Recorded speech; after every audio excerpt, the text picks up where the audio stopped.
We've talked many times about the power of calligraphy in terms of relaxation, mindfulness, and stress relief. Well, there's also another activity that shares those benefits as well. Colouring in has been known to relax the mind, improve motor skills, and reduce anxiety. Today, I want to bring a bit of stress relief to your life. So I've got this beautiful pre-made floral design ready for you.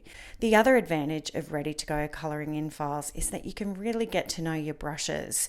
If there's a particular set that you've been meaning to play or experiment with, this is the perfect opportunity to put them through their paces without the intimidation of looking at a blank canvas. I'm going to show you some quick Procreate tips and tricks for colouring it in, including how to use a reference image in the corner of the canvas, helpful layer masking tips, and how to easily create colour palettes from imported images or photos. So to follow along, you can tap on the link below and you can download this Procreate file as well as a printable version, and there's also a colour palette included as well. Okay, so what you'll see when you open the layers panel, there's all these different groups here. And once you expand a group, so I'm going to take this large flower top for instance, you'll see there's two elements. One is the solid shape and one is the outline. And this is just so you can color them independently. I'm going to keep my outlines black and just fill in the color shape, but you could choose to color the outline as well if you wanted. Now it's really easy to color with a solid fill. All you need to do is swipe with two fingers to the right. So you'll see the background changes to like a checkered background, and that just means that the transparency is now locked. So now I'm going to choose this nice mauve color. And now that we've locked that transparency, you just can tap on this layer here and choose fill, and that will fill just that shape. And that makes it super easy for you to just lay down the colors that you want to use, and you can change them super easily as well. So I'm going to do the same here, this flower cluster right, I'll choose that and fill it with a new color. So I'm going to fill that with this beautiful mauve color here. So you can continue and just fill in all your solid colors first. One awesome tip I want to give you for working really fast with this as well is, especially as you get down here, there's lots of layers named leaf.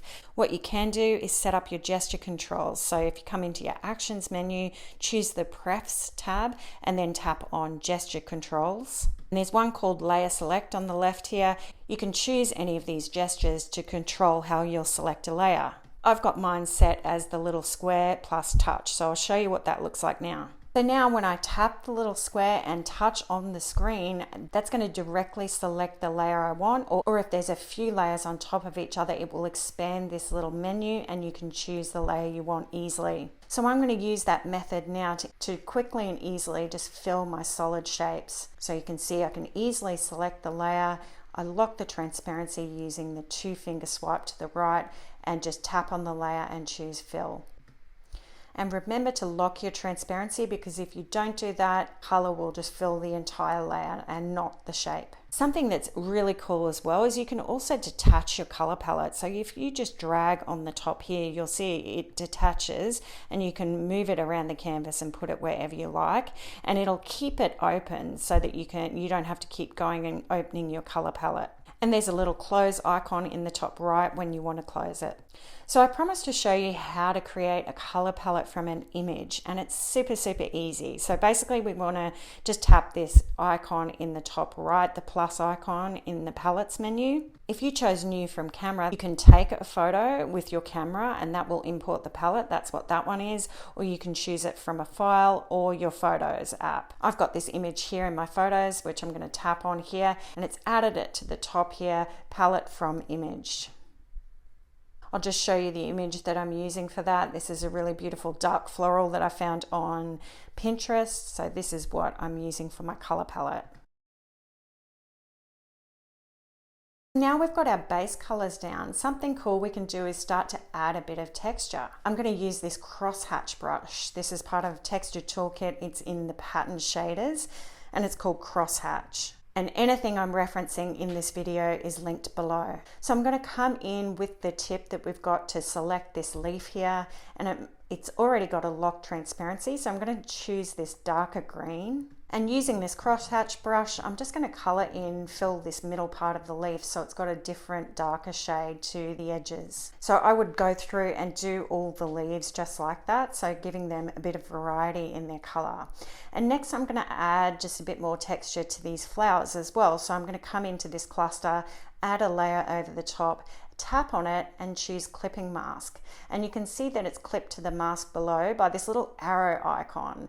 So what that means is now I can paint on that area and you will only see the paint go where the layer it is clipped to below is. So it's only going to paint in the shape of those flowers. And this is really handy because it means that I can put this texture down on a separate layer to the one above. So I can change the opacity, I can easily change it, and it's not attached to that layer below. So this allows you to just really keep it really flexible, and you can easily change the colors or textures. So this allows us to add some really cool textures over the top. So I'm going to use this other brush from Texture Toolkit, which is in the pattern shaders. It's called Stippling Dot Sparse. So using this lighter shade of pink, it just adds this beautiful texture. And if you were doing this by hand, it would obviously take a really long time. But just with this sling brush, you can just paint over the top and you get this lovely, nice, subtle pattern. I'm going to use this top flower here and do the same again. So we add a layer on the top and choose clipping mask. So I'm going to choose this pink here, and my brush, I'm going to go back into Texture Toolkit, Pattern Shaders, and this one's called Wave. I'm just going to lightly add a bit of this wave texture. And I can even reduce the opacity if I want to make that a bit more subtle by tapping the N and then turning down the opacity slider. Now it's just nice and subtle in the background, but it adds this dimension and interest to the flower. So once you're done adding your base color, you've got some variety in texture, you can start to lift the design by adding some highlights. So I'm just going to add a layer on top of everything here. And the cool thing is calligraphy brushes are actually a really good one to choose for this sort of work, because when you press hard, it gets thicker, and when you lighten up, it's thin. That can be a really lovely highlight. So I'm using from my Essentials pack this brush called Brush Script Smooth, and I can just come in and add these highlights on the top, which works really well for this. So that's perfect for calligraphy, but it's also really good for illustration as well. So I'll show you my final design here. I added some subtle textures here. I've also used a fine dotted brush to add a bit more texture. I've added some highlights, and because I can't stop myself, I also added some lettering. You can choose to do that yourself, or you can just stick with coloring in the design. So I hope you enjoyed this project today and had lots of fun. As I mentioned earlier, you can find all the brushes that I've been using linked below, as well as the file that you can download for free to follow along. Thanks so much for joining me, and see you next time.